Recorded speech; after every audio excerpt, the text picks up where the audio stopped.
Hey everyone, welcome to today's video. Welcome to the Gaming Daddy channel. Thank you so much for tuning in. So this is one of those videos that I will take my time to kind of wait it out and then do. I made a video regarding Game Pass for PC a while ago. I think it was probably a year ago, and I talked about the value of Game Pass for PC at that time. Since then, Game Pass has actually become much better. The value has increased. So here on the screen, we have an article that was published in May 22nd of this year, 2021, and the author talks about the current value at that time of games on Game Pass, and he actually priced them according to their full price on the Xbox Store. Now, his math at that time came out to be over $1,000, $1,700.57 in regard to the amount of titles available. Now, in today's video, what I want to do is I want to see if that value is something that has grown significantly, and if it's something that, gamers who are on the Xbox platform can actually invest in. Now, this is relegated to the Xbox platform. So the Game Pass on Xbox has slight differences in the listings of games from the Game Pass on PC. I learned this the hard way because I would see some games on the Xbox Game Pass for the console, and I'll be like, well, why don't I have it? And then I'll find out that it maybe comes to the PC platform a little bit late, or maybe it will show up after a few weeks or something. This was the case with Nier Automata, and it was kind of interesting to see that play out. But right now, I have the Game Pass Ultimate Edition. I was forced to buy the Xbox Series X that has that edition and all of the above. Long story. I guess I can, relay that later on. And so I have the Game Pass plan with EA Ultimate, as the EA's Play plan, sorry, not EA Ultimate. That comes with the EA Play plan as well. So we're going now to look at the value of this whole package. So if you have just the base Game Pass, this video will have slight differences as well in my recommendations. So what are we looking at here? We're looking at 100 games. And 100 of these games all vary in their value, like when you go to the market to try to purchase them. Now, keep in mind, a lot of people might say, well, some of these games are older games and, they're not that expensive and all of the above. And the answer to that is, well, that's partially true. Some of these, if not a good number of these, are older games. But to say that the value of those games are not really high is actually not true. So one example is Steep. So right now on my channel, I'm covering Riders Republic, right? And so I decided to go ahead and say, okay, let me see if I can go back and play a little bit of Steep and see, what I missed out from that game, because somebody in the comment section recommended for me. Well, I went ahead and I looked up Steep in the Xbox Store, and you'll be surprised the price of this game itself in terms of the market value of the other editions as well. Now, let me go to the Microsoft Store here and find it real quick. Permit me. This is one of those things that you just have to do in real time. So if you look at the different Steep games, the Gold Edition right now has got a 20% off, incentive, and it's $40. This is a game that came out in 2016. So bear with me when I say that that sentiment is not necessarily the case. Say a game like Crysis, right? Crysis. Let's just look at the Crysis games. They're doing the remastered now, so I guess that's probably what's more on sale than anything else. I don't think that's a good example to use. Well, let's just look at a FIFA game. Like, just say, an old FIFA game that you can probably play on EA.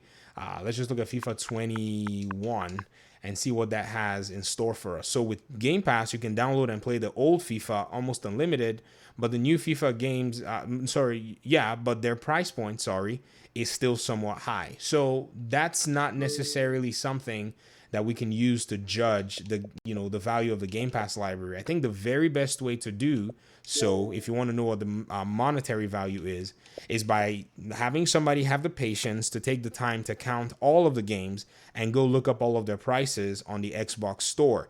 Now, you can even go crazier by looking at all of their prices on other stores and then come up with numbers.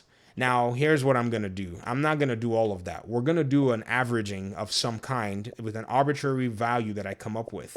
Let's say with all of these varying values of these different games from everywhere, say you even go to Amazon or you go to, the PlayStation Store or wherever it is you buy your games, both digital or even physical games. You can even go on GameStop. Let's just say every game here is $20, okay?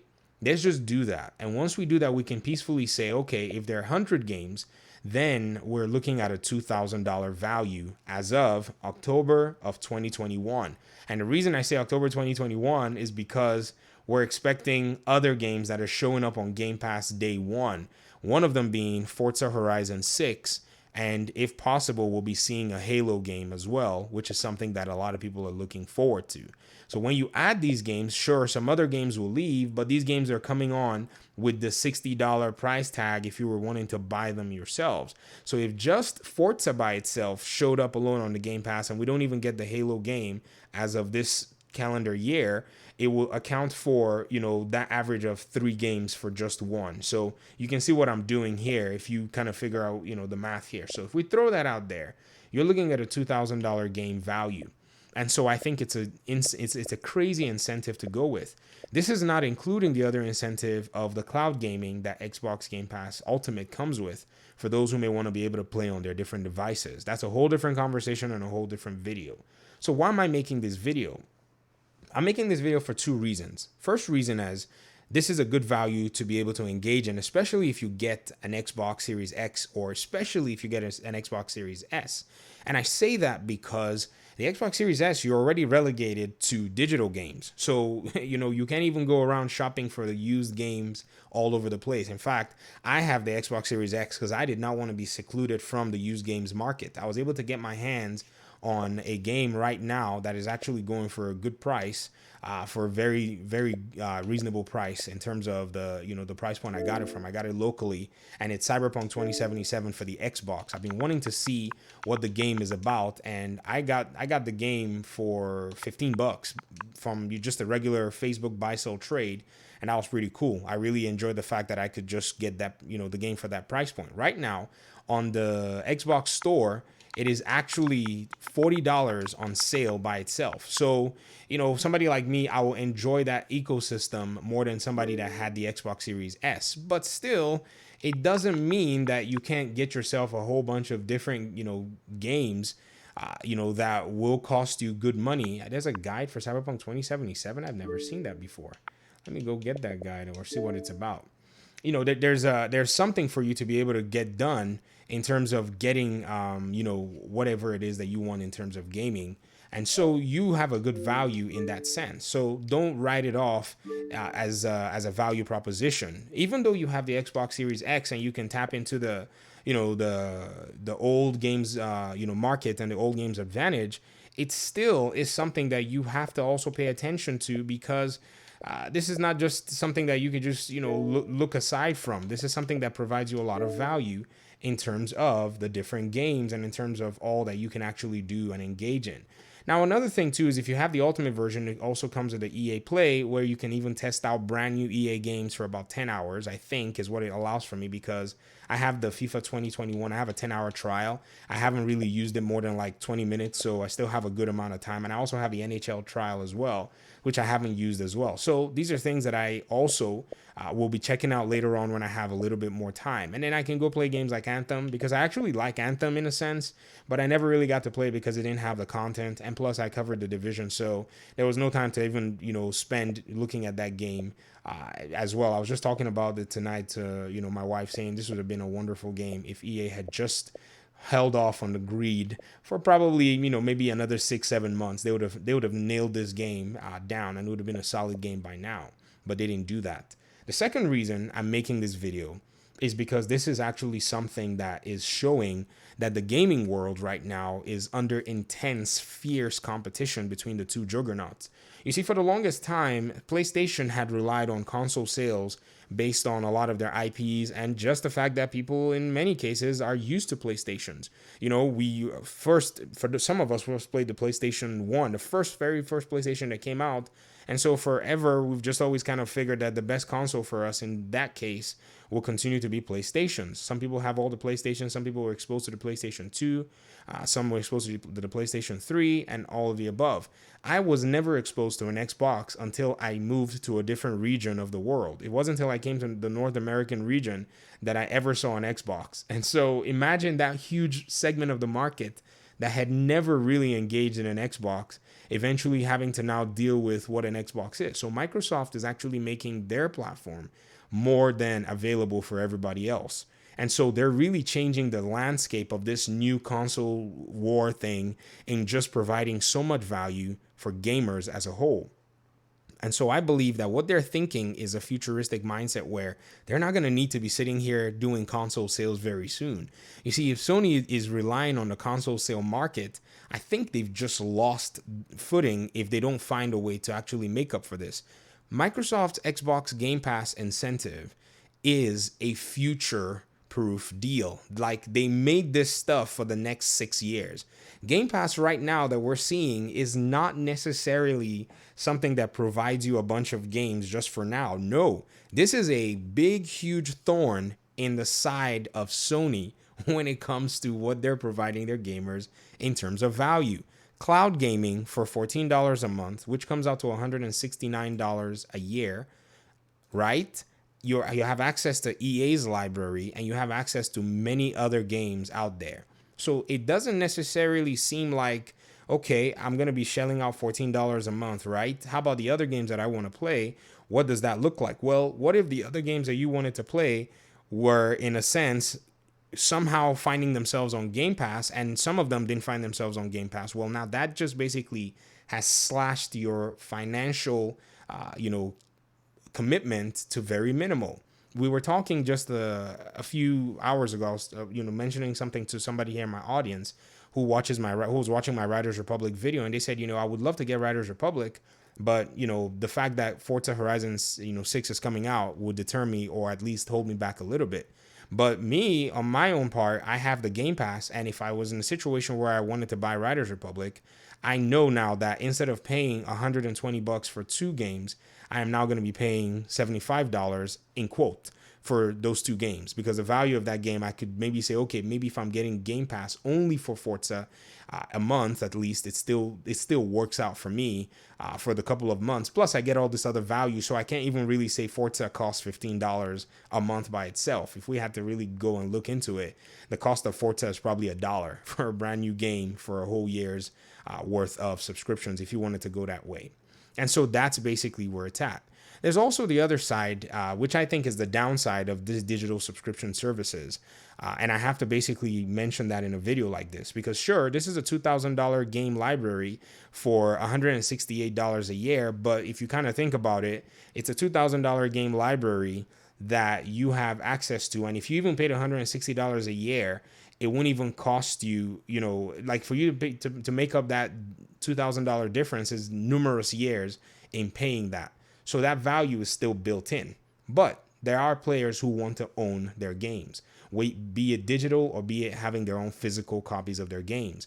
And this is something that is very challenging to kind of, think about.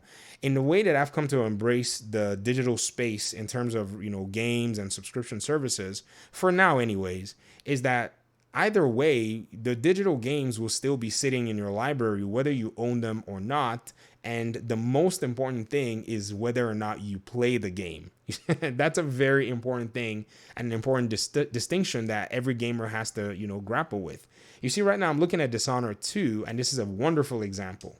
I remember paying for this game when it came out in 2016 or so. Yep, 2016. And I paid full price for the game. I have not played this game for more than like 3 or 4 hours in total. Until date, I still keep looking at that game on my Steam library going, why in the heck did I even get this game at that time? There were questions, right? I wanted to get it as a YouTuber. I was just starting my YouTube channel. I was still trying to figure out what was going on, so I paid for the game. Happened to be like, well, I'm not really a big, huge early adopter for first-person games. It's either I go back later and play the game and enjoy it, or it's a game in the genre of games that I enjoy, like first-person games that are already established with me, like Metro and Far Cry. And so I didn't necessarily like the game at that time.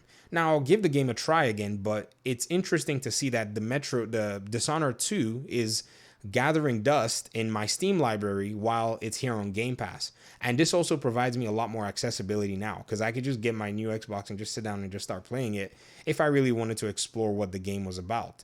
And so these are some of the examples that it goes on to look and say, okay, for the digital side of things, the more important thing is whether or not you play the game or not.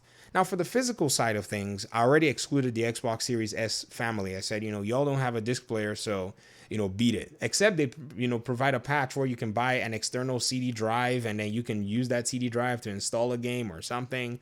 We don't know. We'll see, though, if that becomes a thing later down the road. I think I see it happening because people may eventually start saying, Microsoft, what are we going to do with these consoles? We want to enjoy this incentive. And I think Microsoft is the kind of company that right now they can probably say, sure, why not?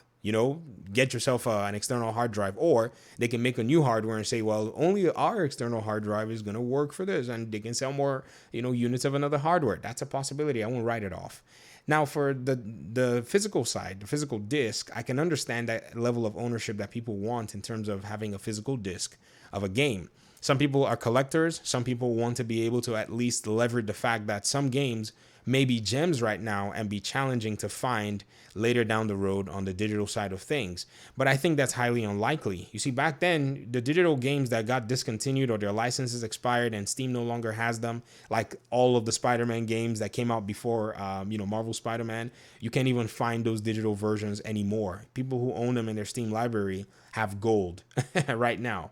And so those games, because their licenses expired from the publishers who had, some kind of an agreement with the companies that owned them, it's almost impossible to find. But in the case of today's world, I don't think those things are easy to just disappear from where they exist. So the likelihood of the digital versions of a lot of games disappearing is very minimal. Even though we've seen it, it's not as prevalent as, say, a lot of other games that came out in the 360 and even PS2, PS3 time in terms of their digital versions that were available on PC. That's in that sense. Now consoles have a lot more digital games, and so you can see them. Now, yes, they can be pooled, but I'm just saying it's a high likelihood. So you're taking a big bet on the physical market. And I like the physical side of the games, actually. I actually do enjoy having physical copies of games. And, it's something that I also have to kind of think about and say, okay, what is my benefit here? So what I've started to do is I've just started looking and saying, okay, if I want a physical copy of a game, regardless of not if it's on Gamepass, all I need to do is just find a way to be able to buy myself a very cheap version of it. And so that's the only way I've been staying, in tune with it. But for those who like the physical games, this may not be the thing for you. You may have to, continue doing your thing and continue acquiring your physical games to collect them. And I think that's how you're more than likely going to be getting yourself something that you feel is best for you.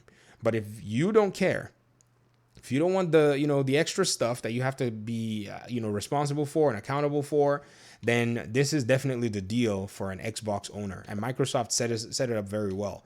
On the short term, they set it up to make themselves a lot of money, but on the long term, they set it up for them to be able to own a huge portion of the market. In fact, if you think this is not necessarily putting a lot of pressure on Sony, then you're not paying attention, because Sony right now just announced God of War coming out for the PC side of things. So they're trying to find a way to get into the inroads of some portion of this ecosystem by making their games available for PC gamers. It's a whole different conversation, but I'll leave this video here. I would love to hear your thoughts. If you made it to the end, let me know what it is that you think. I wanted to try my best to be as thorough as I can with what I thought about all of this. Talk to you guys in another video. Thank you so much for listening and watching. Peace out.